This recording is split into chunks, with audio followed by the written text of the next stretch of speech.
Hello everyone, Tina here. I hope you're having a lovely day. Thank you so much for joining me. It is September 1st, so I am super excited to share with you some brand new items over at the C&CT Stamp Shop, part of their STAMPtember release. There's a good pile here, and we're going to go through all of it, and then we're going to create one project, and then later on down the month we'll create a few more using some brand new items, including this die set. This is fabulous die set. I really love this because you can do so much with it. This is the Etched Meadow Flowers and Leaves. The front of the package shows the scale of the size of the dies. I always like that. But it's so pretty. You could die cut dip with them. You could color in with Copic markers. And you can even do what I want to do today with them. So it's such a pretty set, and I think I like that everything's separated too, so you can use it for different projects. But this is brand new to the shop. And there's a new background stamp. This is very unique. You're going to see why in a minute. I'm going to open it up. This is the Peel Apart Fall Leaves background stamp. And there's lots more to the STAMPtember release too, guys. I'm just this is like the tip of the iceberg, but I want to share with you. But this is a pull apart, which means you can separate this into almost like a puzzle piece. You could use it together. You could use two of them, or you actually could separate them. I'm just bending it, but you could literally put this in 3 different parts. But I think that's genius because you can leave an open area if you want for a sentiment. Or do some overlapping with this. So I love that they did this. So that is the Pull Apart Fall Leaves background stamp. Next, we're going to take a look at some brand new watercolor cardstock set. This is a set, and you get 2 of each. These are from Susie Plantamera, and they are so much fun. I believe they're on Tim Holtz's watercolor cardstock because it's a brighter white watercolor cardstock. Their print is on the smooth side. The back side is textured, but there's a lot of fall elements in here, and I like that there's 2 because you could actually layer a few together. Use one for a background and use some for pop-ups like this one. Cute, fun images, playful. You have pumpkins, and I love this little guy. He's so pretty behind that little fall arrangement. But that is new to the shop too. Perfect for our watercoloring quick and easy projects too. And again, the back side's textured, the front side's smooth. So if you want to color that in with Copic markers, you could too. There is a new stamp set. This is called Toil and Trouble. This is perfect for your Halloween projects. I think it's adorable because you got a whole bunch of different images. You got the broom, the cauldron, put them all in the pot if you wanted to. And then there's also a brand new embossing folder. These are 3D embossing folders. This one is super pretty. It is called the Triangle Burst. And there's also some A2 panels of Holographic Rainbow cardstock. There's 6 in the package. We're actually going to use one of these on our project today to create a quick and easy card. So that's pretty neat.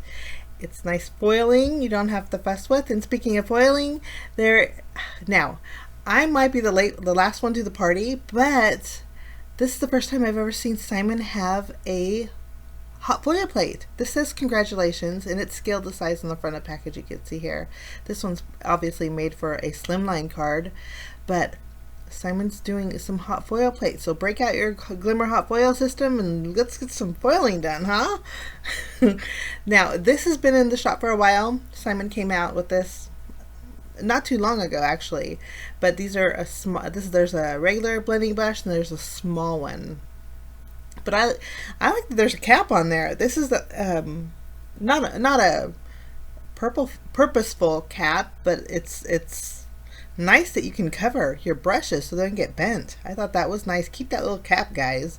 But there's a little Simon logo on the head of the brush, and on the inside handle there is Simon Says stamp, and it's a super soft blending brush for all those detailed areas. So Simon has those in the shop also.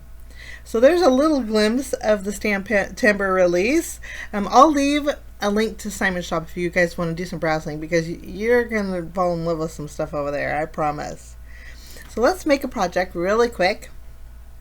I'm going to go ahead and take the holographic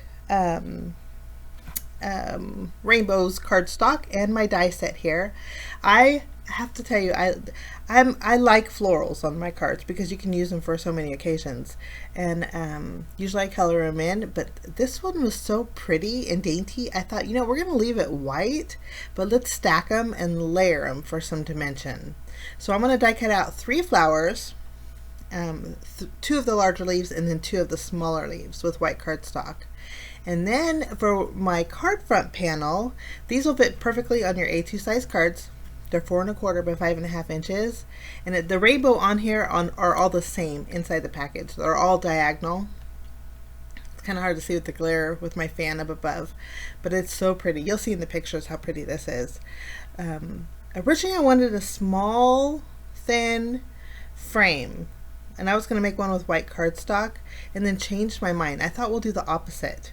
I'm going to die cut out a small frame right in the center of this panel, and instead of using the frame piece, I'm going to use the negative piece. You'll see here in a minute. Okay, I ran everything through my die cutting machine.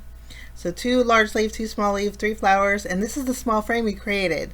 Normally you would use that on your project, but I'm going to use the negative piece. I thought it'd be easier, and I like that any overhanging areas of my foliage will be in that kind of valley area of the card.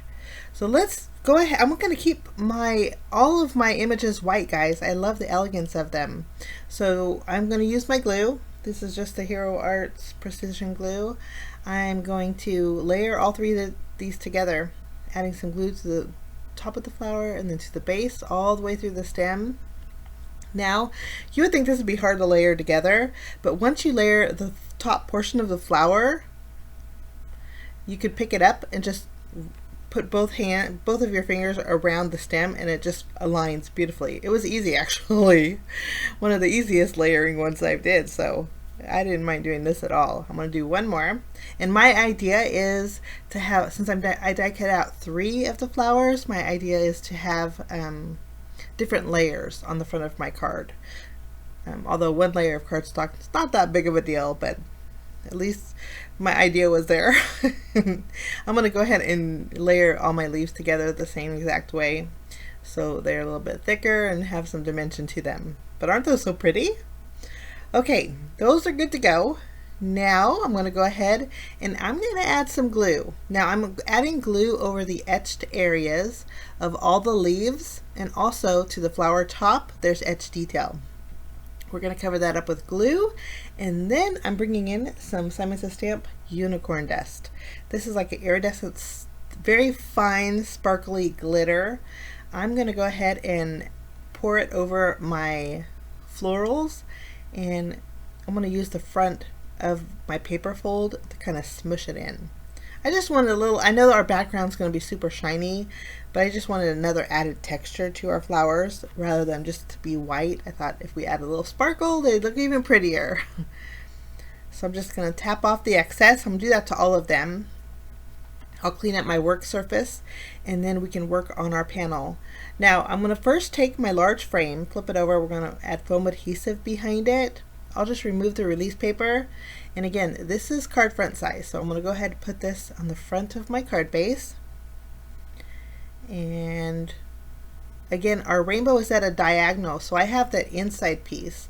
We're going to layer that on the inside, and I didn't trim my card base too well, so I'm going to use my scissors and even up that right side, and we'll add foam adhesive behind our inside panel. Then this is going to go directly on the inside of our frame, and we kind of have the valley in there. I kind of really like the way this turned out. Next, I added glue behind my images and I tacked them down. Now the larger stem piece is kind of overhanging. It looks kind of odd. I wasn't too worried about that because we're going to cover it with one of our sentiment strips. This is the Get Well sentiment strip pack. A lot of get well wishes in this sentiment strip pack, and I chose the one that says, "I wish I could take your pain away." And I thought it just goes nice with the elegance of the card. I'm going to finish off with a little sparkle using some of the C&CT Stamp Assorted Moonshine sequins. You'll notice that the larger ones, I went ahead and cut with my scissors and So it looked like they're tucked under the flower, but they're actually not. They're just cut to the flower. I kind of cheated a bit. Did the same thing with the one above my sentiment. But that's my project today, guys. I hope you get a chance to check out the brand new 13th annual STAMPtember event happening over at the Simon Shop. I think you're going to be pleasantly surprised with all the inspiration out there. But I thank you so much for joining me, and I look forward to creating more projects later on in the month, guys. Have a great day. We will see you again real soon. Bye-bye.